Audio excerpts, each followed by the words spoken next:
Na escola, mantive uma amizade próxima com Jason e Brian. Participamos de diversas atividades juntos. Ao nos formarmos, Jason teve que se mudar para Lexington, Carolina do Sul, devido ao trabalho do pai. Após a mudança, Brian e eu fomos convidados para visitar a nova casa de Jason em um fim de semana. Movidos pelo tédio, decidimos explorar a floresta e os arredores, onde deparamos com um rio pitoresco. A região era bela e pacífica, mas acabamos nos perdendo ao seguir o rio sem ter certeza da direção. Sem sons da civilização ao alcance auditivo, começamos a nos preocupar em encontrar um telefone para ligar para os pais de Jason e pedir ajuda, mesmo sem uma estrada pavimentada por perto. Enquanto seguíamos o rio, chegamos a um antigo edifício que lembrava uma igreja, construída com tijolos vermelhos muito antigos. Estava tomado pela vegetação, e decidimos entrar na esperança de encontrar pessoas e pedir para usar um telefone, além de obter o endereço do local. Observamos carros antigos, aparentemente dos anos 70 ou 80, estacionados no terreno de terra, todos sujos e enferrujados, com pneus furados. Eram predominantemente brancos e alinhados lado a lado. Ao nos aproximarmos, ouvimos música gospel e cânticos vindo de dentro da igreja. Entramos e nos deparamos com um ambiente antigo e desgastado. Ao olharmos para o salão, notamos cerca de 2 dezenas de pessoas modestamente vestidas, indicando sua situação financeira. Ao entrar, uma mulher idosa de cabelos brancos que tocava o piano parou e nos encarou sem expressão. Jason explicou nossa situação, pedindo para usar o telefone, mas o silêncio na igreja foi perturbador, com apenas o rangido dos bancos de madeira. Saímos silenciosamente, fechando a porta atrás de nós, enquanto trocávamos olhares temerosos. Ao caminharmos pela estrada de terra, Brian mencionou a ausência de símbolos cristãos na igreja, e ao olharmos para trás, vimos algumas pessoas, todos homens, nos observando enquanto seguíamos pela estrada. Isso nos assustou, e começamos a correr por cerca de meia hora até alcançarmos um posto de gasolina antigo e abandonado. Ao entrar, percebemos prateleiras vazias e empoeiradas. O atendente, um homem sujo com um boné oleoso, nos indicou o caminho de volta para a estrada principal. Ao sairmos, notamos que o homem estava nos encarando com um sorriso sinistro.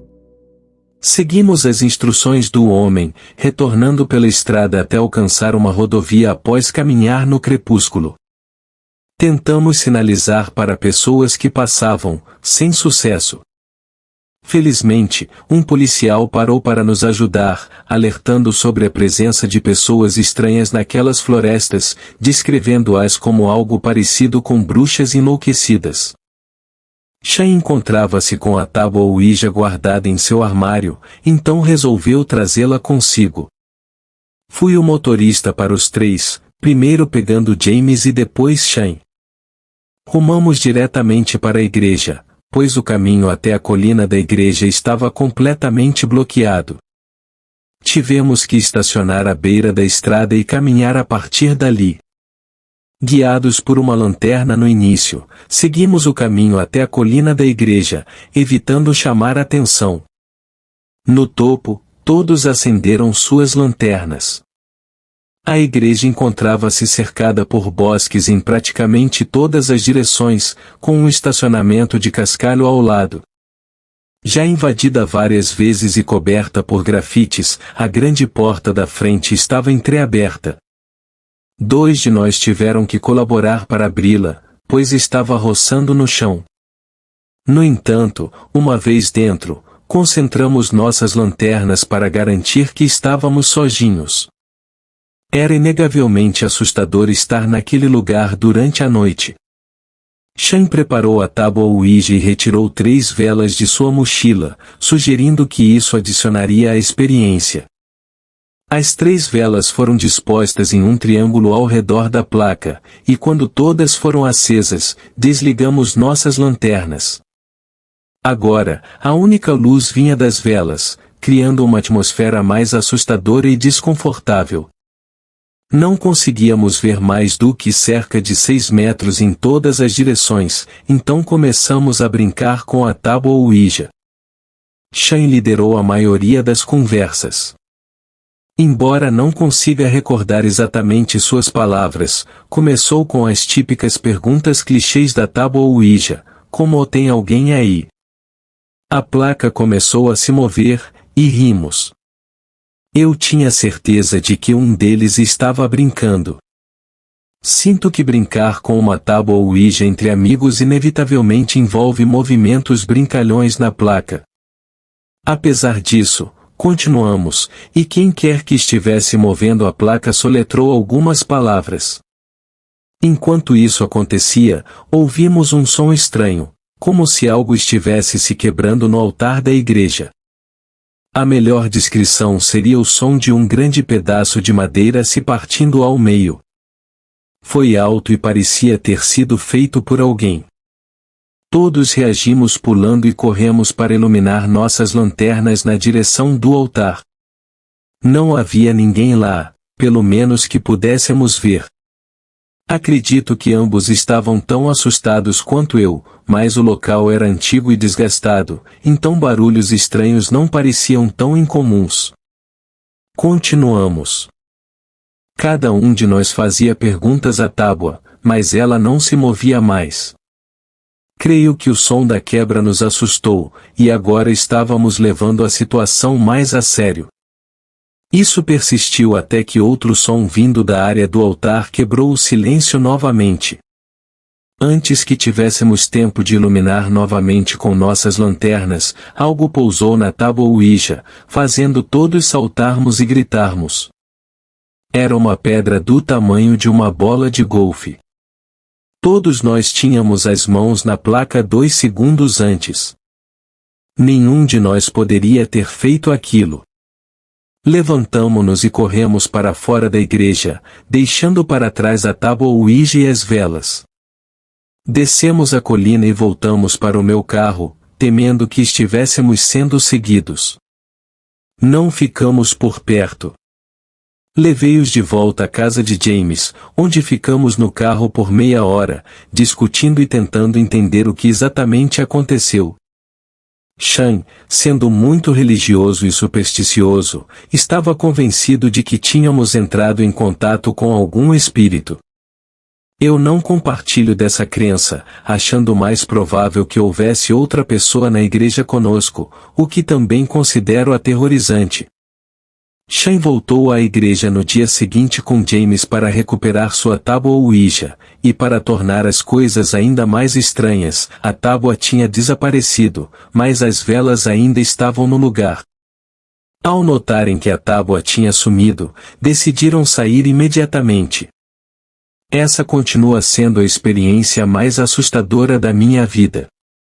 Isso ocorreu no condado de Warren, Geórgia, uma região rural no interior do estado. Estava com minha namorada Marissa, explorando a área para decidirmos se era um local onde gostaríamos de viver. Era tranquilo e espaçoso, atendendo às nossas expectativas.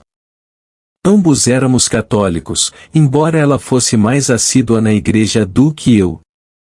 Era um dia de semana, durante o meio do dia, com pouco tráfego. Visitamos várias propriedades na área antes de decidir mudar para lá. Dada a paixão de Marissa por equitação, era crucial encontrar um local rural com um celeiro para seus cavalos. Depois de examinar algumas propriedades à venda, passamos por uma pequena igreja pitoresca à beira de uma estrada tranquila, com vários carros no estacionamento. Essa igreja ficava perto da última propriedade que tínhamos visitado, então Marissa sugeriu que verificássemos se estava ocorrendo uma missa, para ver se era acolhedora. Estacionei ao lado de um antigo furgão vermelho em um pequeno estacionamento de terra. Muitos carros lá eram mais antigos, a maioria deles, na verdade. Comentei isso com Marissa enquanto saíamos do carro, e ela concordou, sugerindo que provavelmente era devido à área ser de baixa renda.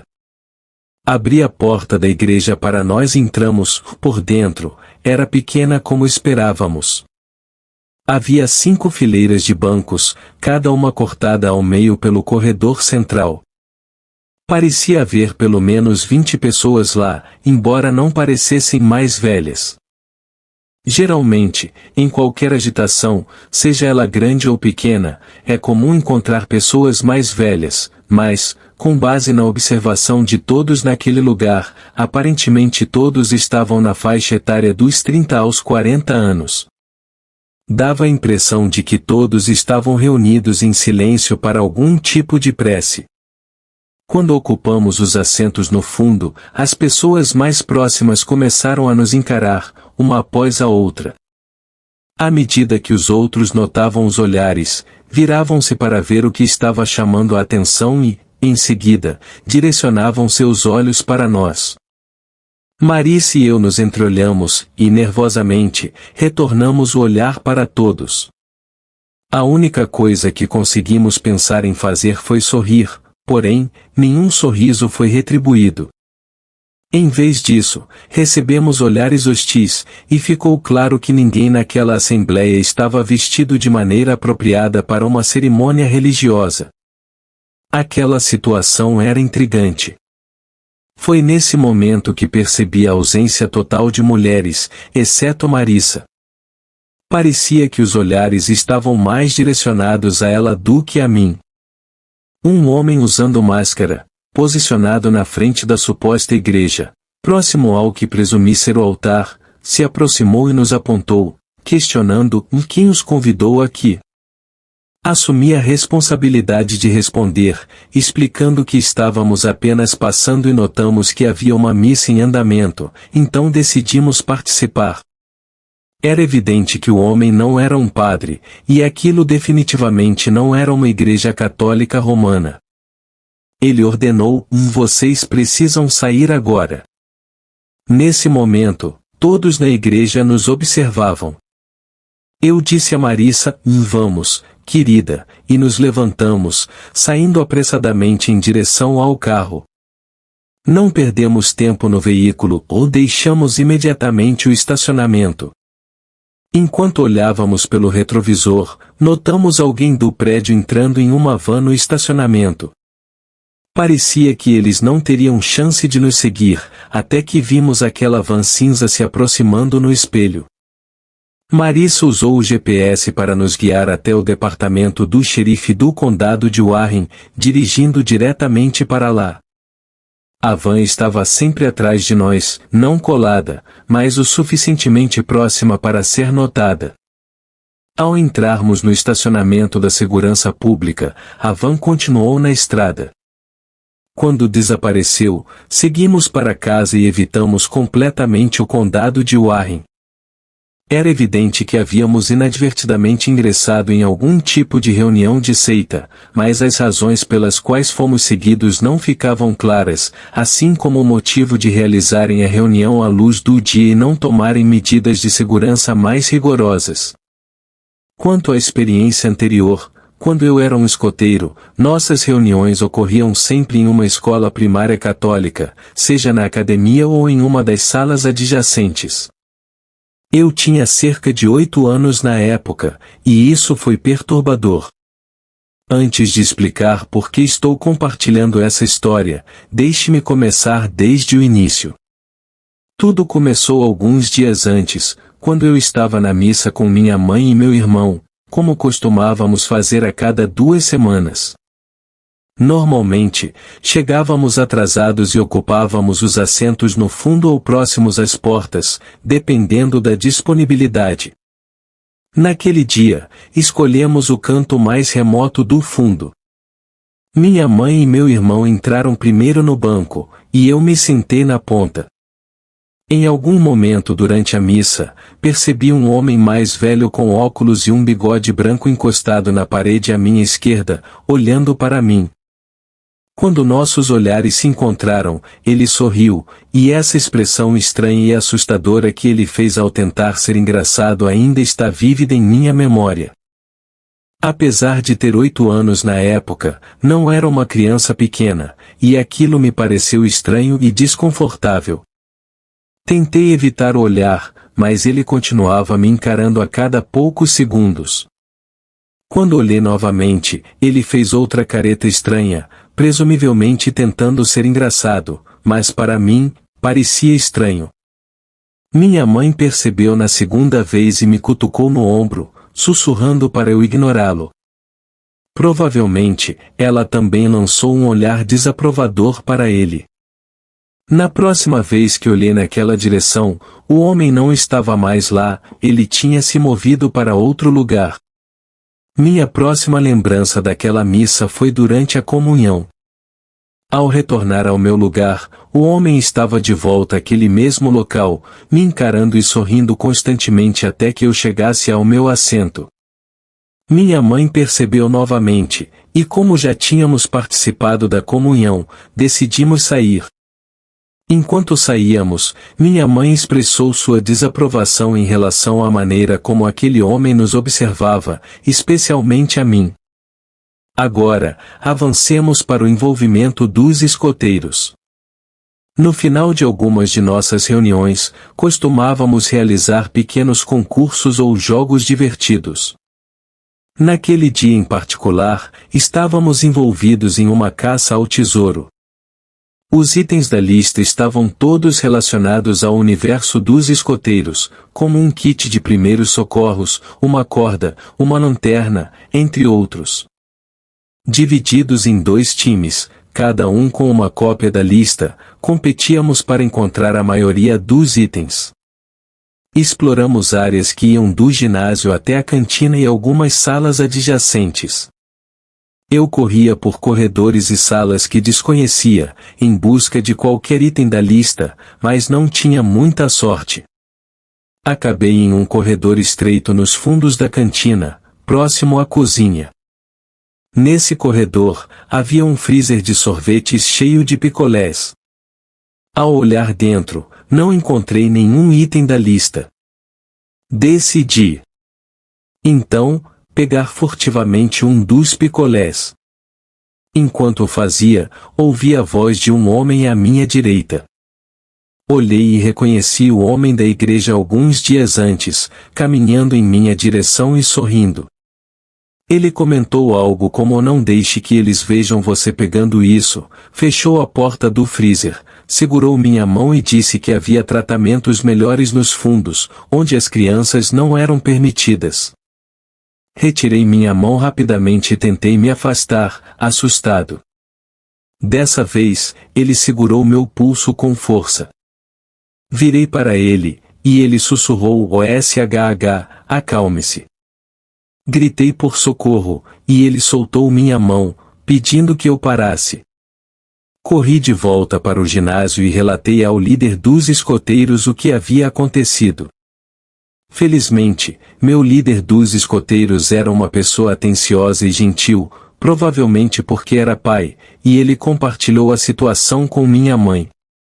Eu relatei que era o mesmo homem da igreja, e meu líder dos escoteiros ajudou minha mãe a informar a igreja sobre o incidente.